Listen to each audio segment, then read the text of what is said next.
जय हिंद दोस्तों, welcome back my channel friends. आज हम देखने वाले हैं 11 फरवरी के मोस्ट इंपॉर्टेंट करंट अफेयर्स जो आपके एग्जाम पॉइंट ऑफ व्यू से वेरी वेरी इंपॉर्टेंट रहेंगे, साथ में एडिशनल इन्फॉर्मेशन जो आपके एग्जाम के लिए इंपॉर्टेंट रहने वाली है। ठीक है फ्रेंड, तो चलिए स्टार्ट करते हैं 11 फरवरी के करंट अफेयर्स।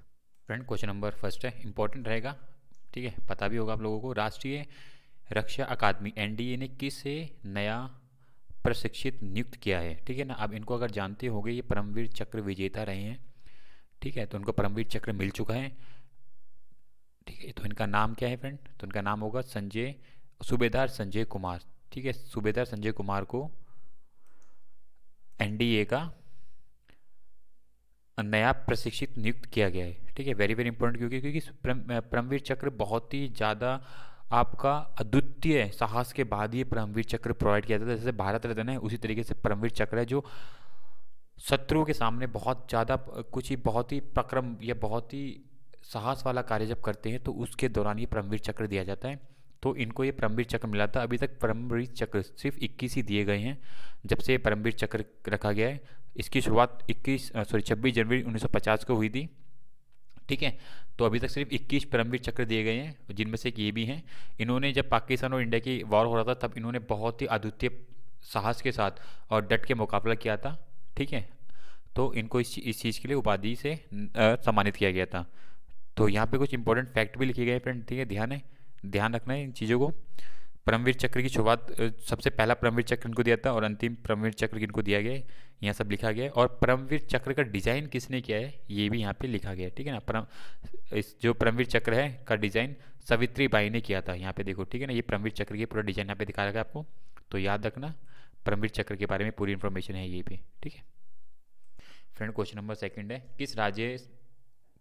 किस राज्य कमेटी ने गैर कानूनी धर्मांतरण निषेध विधेयक 2022 के मसूदे को मंजूरी दे दी है? तो कौन सा राज्य है वो? राइट आंसर होगा ऑप्शन सी, हरियाणा ने अब से जो गैर कानूनी धर्मांतरण होंगे उसके ऊपर कानूनी रोक लगा दी जाएगी हरियाणा में। ठीक है, तो ये मसूदा हरियाणा के द्वारा पेश किया गया है। अगर हम बात करें, हरियाणा की राजधानी चंडीगढ़ है, राज्यपाल बडूरी हैंगे और मुख्यमंत्री मनोहर लाल खट्टर हैं। ठीक है, तो ये कुछ इंपॉर्टेंट फैक्ट हैं यहाँ पे, याद रखना। ठीक है फ्रेंड्स। क्वेश्चन नंबर थर्ड है, किस देश ने वैज्ञानिकों ने सार्स कोव 2 वायरस का पता लगाने के लिए नया टेक्नोलॉजी यानी प्रौद्योगिकी मंच विकसित कर लिया है? तो फ्रेंड, आपको राइट आंसर बताना कौन है वो। तो राइट आंसर होगा ऑप्शन ए, हमारा भारत ने अब सार्स कोविड 2 जो वायरस है उसके पता लगाने के लिए प्रौद्योगिक मंच विकसित कर लिया है। ठीक है, जो ये मंच या ये टेक्नोलॉजी विकसित करने वाली संस्था है वो है Jawaharlal Nehru centre for advance scientific research ने इसका नया ये जो टेक्नोलॉजी विकसित की है, जिससे हम काफ़ी नए नए जो भी इन्फ्लुएंजा होते हैं, जो HIV होता है, जीका, इबोला बैक्टीरिया, अन्य जो भी उत्परिवर्तित या विकसित रोगजनक होते हैं उनका पता लगाने में ये मदद करेगा। ठीक है, तो क्या है, भारत ने ये नई टेक्नोलॉजी बिल्ड कर ली है। ठीक है फ्रेंड्स, विकसित कर ली है। और यहाँ पे कुछ इसकी पिक्चर दिखाई गई है, किस तरीके से इसकी पूरा यूज़ किया जाएगा, ये देख सकते हैं। ठीक है फ्रेंड्स, और फ्रेंड यहाँ पे कुछ एडिशनल इन्फॉर्मेशन दी गई है, इसको नोट डाउन कर लेना, पढ़ लेना एक बार ये पूरी। ठीक है, आपके एग्जाम पॉइंट ऑफ व्यू से ये भी इंपॉर्टेंट रहेंगी। ठीक है फ्रेंड्स, ये एडिशनल इन्फॉर्मेशन जो भी एडिशनल इन्फॉर्मेशन होती है इसको आप जरूर पढ़ना, ताकि जो भी कुछ एक्स्ट्रा चीज़ें पूछी जाएँ वो आपके एग्जाम से रिलेटेड हो, तो आप जरूर इसको नोट डाउन कर लेना। ठीक है फ्रेंड्स, तो अब चलते हैं फ्रेंड नेक्स्ट क्वेश्चन की तरफ। क्वेश्चन नंबर 4 देख लेते हैं एक बारी। फ्रेंड, क्वेश्चन नंबर 4 है, 8 फरवरी 2022 को अध्यक्ष कर्मचारी चयन आयोग SSC के रूप में नियुक्त किया गया है? तो बताना कौन वो अध्यक्ष बने हैं जो SSC के नए अध्यक्ष होंगे। तो राइट आंसर होगा ऑप्शन सी, ये आपको देख सकते हो, ये S किशोर जी को अब SSC का नया अध्यक्ष नियुक्त किया गया है। ठीक है फ्रेंड्स, अगर हम बात करें SSC की स्थापना गठन, तो 4 नवंबर 1975 में हुई थी। इसका नई दिल्ली में इसका मुख्यालय जो मुख्य तौर पे रिक्रूटमेंट के लिए है, ये भारत सरकार के लिए। ठीक है, तो SSC के नए अध्यक्ष के रूप में किसे नियुक्त किया गया है? S किशोर को। ठीक है, याद रखना। चलते हैं नेक्स्ट क्वेश्चन की तरफ फ्रेंड्स। क्वेश्चन नंबर 5 है, बहुत ही इंपॉर्टेंट रहेगा, याद रखना। फेयरलेस गवर्नेंस पुस्तक के लेखक कौन है? ठीक है, आपको पिक्चर में दिख रहा होगा, जानते भी होंगे आप, किरण बेदी। ठीक है, बहुत ही उम्दा कार्य करा है इन्होंने पौंडुचेरी के अंदर ज़मीनी स्तर पे जब भी ये कार्य करती थी, इनकी काफ़ी वीडियो ये अपनी पोस्ट करती थी। तो किस तरीके से उन्होंने पौंडुचेरी में ज़मीनी स्तर पे कार्य करा है वो हमने भी देखा है। तो उन्होंने उसी के बिहाफ पे अपनी पुस्तक लिखी है, फेयरलेस गवर्नेंस। पौंडुचेरी की 24वीं राज्यपाल रही थी, तकरीबन 5 वर्षों तक वहाँ पे इन्होंने कार्य किया और सीरियसली उन्होंने बहुत ही अच्छी तरीके से वहाँ पे गवर्नेंस का कार्य किया था। ठीक है, तो वेरी वेरी इंपॉर्टेंट बुक रहेगी फ्रेंड, याद रखना। फेयरलेस गवर्नेंस की पुस्तक के लेखक किरण बेदी हैं। ठीक है फ्रेंड, इस पूरी लिस्ट को नोट डाउन करके रखना। जो इस साल की जो कुछ इंपॉर्टेंट बुक्स जो अभी तक लिखी गई हैं ना, वो सारी यहाँ पे लिखी गई हैं। ठीक है ना, जैसे गोल्डन बॉय नीरज चोपड़ा पे लिखी गई है। तो ये सारी चीज़ें यहाँ पे लिखी गई हैं, इनको जरूर नोट डाउन करके रखना। ठीक है, ताकि यहाँ से कोई भी आपका क्वेश्चन है बुक से रिलेटेड आप इजीली अटैम्प्ट कर लें। और 1 से 2 बार इनको बस आपको देखना है, आपके दिमाग में कहीं ना कहीं ये स्टैक कर जाएंगे जब भी आप एग्जाम में बैठेंगे। तो ये सारी बुक्स अपने नोट डाउन करके रख लेना। ठीक है, वेरी वेरी इंपॉर्टेंट रहेंगी आपके एग्जाम पॉइंट ऑफ व्यू से। अब तक की सारी बुक्स यहाँ पे लिखी गई हैं। ठीक है फ्रेंड्स, तो चलते हैं नेक्स्ट क्वेश्चन की तरफ फ्रेंड्स। चलिए फ्रेंड, क्वेश्चन नंबर 6, ठीक है, इंपॉर्टेंट रहेगा। आईपीएल की नई फ्रेंचाइजी अहमदाबाद ने अपनी टीम का क्या नाम रखा है? ठीक है, तो अहमदाबाद ने अपनी टीम का क्या नाम रखा है को बताना है।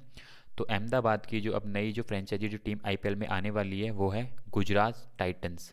ठीक है, गुजरात टाइटंस के नाम से ये 10वीं टीम बनाई गई। 2 टीमें नई जोड़ी गई हैं। ठीक है ना, तो जिसमें से एक गुजरात टाइटंस है, याद रखना, इंपॉर्टेंट रहेगा। ठीक है, जिसके अंदर हार्दिक पांड्या और राशिद और शुभम गिल शामिल रहेंगे, खेलेंगे इनकी तरफ से। तो ये नई टीम इसमें जोड़ी गई है। 2 टीमें हो मिला के अब 10 टीम टोटल आईपीएल के अंदर भी खेली जाएंगी। ठीक है, तो नाम याद रखना, गुजरात टाइटंस इसका नाम रखा गया है। और अगर हम बात करें वहीं पे 5,625 करोड़ रुपए में इसकी फ्रेंचाइजी मिली है।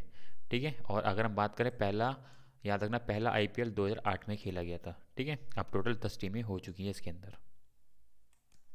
फ्रेंड, क्वेश्चन नंबर 7 है, निम्नलिखित में से किस राज्य सरकार ने हाल ही में प्रय शिक्षालय नामक ओपन रूम क्लास लॉन्च की है? तो किस सरकार ने की है? राज्य सरकार ने। तो राइट आंसर होगा ऑप्शन डी, पश्चिम बंगाल सरकार ने ये इस तरीके की नई प्रय शिक्षालय नामक क्लासरूम चालू किए, जिसमें ओपन क्लासेस होंगी और बच्चों को खुले में बिठा के पढ़ाया जाएगा। ठीक है, तो याद रखना, प्रय शिक्षालय पश्चिम बंगाल के द्वारा चलाई जाने वाली नई ओपन क्लासेस होंगी। फ्रेंड, क्वेश्चन नंबर 8 है, किसे 8 फरवरी 2022 को कृषि सचिव के रूप में नियुक्त किया गया है? तो राइट आंसर होगा ऑप्शन ए, मनोज आहूजा। ये मनोज आहूजा जी हैं, इनको अब कृषि सचिव के रूप में नियुक्त किया गया है। ठीक है, याद रखना, नए ये कृषि सचिव होने वाले हैं भारत के। ठीक है, बाकी एडिशनल इन्फॉर्मेशन लिखी गई है, पढ़ लेना एक बार इस पूरे को। ठीक है, हम चलते हैं नेक्स्ट क्वेश्चन की तरफ। फ्रेंड, इंपॉर्टेंट क्वेश्चन रहेगा, क्वेश्चन नंबर 9 है, किस आईआईटी संस्था की शोधकर्ताओं ने समुद्र जल को पीने योग्य बनाने के लिए लागत प्रभावी और पर्यावरण के अनुकूल जल विलवणीय विधि विकसित की है? वेरी वेरी इंपॉर्टेंट फ्रेंड रहेगा। तो कौन सी वो आईआईटी है जिसने ये कार्य करा है? तो फ्रेंड, राइट आंसर होगा ऑप्शन बी, आईआईटी गांधीनगर। तो फ्रेंड, आईआईटी गांधीनगर ने ये कार्य करा जिससे अब समुद्र के पानी को किफ़ायती और नई टेक्नोलॉजी के थ्रू अब ये फिल्टराइजेशन करके उसको पीने योग्य बनाने का कार्य इन्होंने कर दिया है। ठीक है फ्रेंड, तो याद रखना, आईआईटी गांधीनगर ने करा है। बाकी यहाँ पे पूरी विस्तृत जानकारी यहाँ पे दी गई है किस तरीके से क्या उन्होंने करा है, तो आप इसको जरूर नोट डाउन करना है, इस पूरी जानकारी को। ठीक है ना, ताकि यहाँ से कोई भी आपके एग्जाम में चीज़ आए वो आपको पता होनी चाहिए। ठीक है ना, किस किस चीज़ों का यहाँ पे ये टेक्नोलॉजी का यूज़ करके इस चीज़ को कार्य कर रहे हैं। तो यहाँ पे एक चीज़ के बारे में लिखा गया है, जैसे ये कह रहे हैं कि विद्युतीय क्षेत्र में पेट्रोलियम क्लोराइड आयनों की मदद से शोधकर्ताओं ने ग्रेफाइट क्रिस्टल में नियंत्रित जल परिवर्तन चैनल विकसित किया है। यह नमक आयनों को अवरुद्ध करते हुए केवल मीठे पानी को आगे बढ़ा देता है। तो ठीक है ना, वेरी वेरी इंपॉर्टेंट इन्होंने यहाँ पे चीज़ें बताई गई हैं। तो अब एक बार जरूर इसको पूरा पढ़ना, नोट डाउन कर लेना। ठीक है फ्रेंड्स, तो हम चलते हैं नेक्स्ट क्वेश्चन की तरफ। चलें, ठीक है फ्रेंड्स। फ्रेंड, यहाँ पे कुछ एडिशनल इन्फॉर्मेशन दी है। ठीक है, जरूर सब चीज़ों को ये नोट डाउन कर जरूर पढ़ लेना और नोट डाउन करके लिख लेना सब चीज़ों को। ठीक है फ्रेंड्स, किस तरीके की टेक्नोलॉजी का यूज़ किया गया है। ठीक है, आरओ किस तरीके से काम करता है और ये किस तरीके से काम करेगा, यहाँ पे एक चीज़ के बारे में यहाँ पे लिखा गया है। ठीक है फ्रेंड्स। क्वेश्चन नंबर 10, 10 फरवरी 2022 में निर्वाचित तिब्बत सरकार के राष्ट्रपति नेन्पा तत्सेंग ने किस शहर में एक नए तिब्बत संग्रहालय का उद्घाटन किया है? ठीक है ना, तो उनके राष्ट्रपति ने एक नया संग्रहालय का उद्घाटन किया है, वो किस शहर में किया है, कहाँ पे किया है? तो फ्रेंड राइट आंसर होगा ऑप्शन ए, हिमाचल प्रदेश के धर्मशाला के अंदर। ठीक है, इन्होंने नया संग्रहालय का उद्घाटन किया है ताकि आने वाले बाहर से विदेशियों को दिखा सकें किस तरीके से चाइना ने उनके ऊपर अत्याचार करके उनको वहाँ से पलायन करने पर मजबूर किया था, तो उन्होंने यहाँ पे इस चीज़ को बताया है। ठीक है, संग्रहालय के अंदर दिखाया जाएगा। ठीक है, अगर हम बात करें अगर हम बात करें फ्रेंड जोग्राफिकल लोकेशन की, आप देख सकते हो यहाँ पे। ठीक है, ये तिब्बत है पूरा, ये पूरा तिब्बत था जिसको चाइना ने कब्जा लिया। उसके बाद से चाइना का सब पे कब्जा है, ऑलमोस्ट हमारे हिस्से पे भी ने यहाँ पे कब्जा कर लिया। आप देख सकते हो पूरा का पूरा एरिया हमारे पे भी कब्जा रखा है इसने अभी तक। तो चाइना का खैर कुछ नहीं कह सकते हैं, वो सिर्फ विस्तारवादी नीति पे ही अड़ग है। तो जिस तरीके से बस एक के बाद एक देश को कब्जाने पे लगा हुआ है, उसी तरीके से उन्होंने पूरा ये तिब्बत भी अपने हिस्से में यहाँ पे ले लिया है। ठीक है फ्रेंड्स, तो ये पूरा तिब्बती एरिया है, आप देख सकते हो। और यहाँ के राष्ट्रपति और राजधानी आपको दिख रही होगी यहाँ पे। ठीक है फ्रेंड्स, ये लिहाजा तिब्बत की राजधानी हुआ करती थी, लिहाजा। ठीक है, तो फ्रेंड ये 10th क्वेश्चन थे, इंपॉर्टेंट क्वेश्चन है, नोट डाउन करके रखना ताकि आपको यहाँ से कोई भी आपके एग्जाम में क्वेश्चन आप इजीली अटैम्प्ट कर लें। ठीक है फ्रेंड, तो चैनल को सब्सक्राइब और बेल आइकन को क्लिक करें ताकि आपको time to time important update मिलते रहें करंट अफेयर से रिलेटेड, ताकि आप जो भी इंपॉर्टेंट जो करंट अफेयर का सेक्शन होता है आपसे मिस ना हो जाए। आपके एग्जाम में 4 से 5 क्वेश्चन आपके करंट अफेयर के आते ही आते हैं। ठीक है फ्रेंड्स, तो thank you for watching my video, bye, thank you.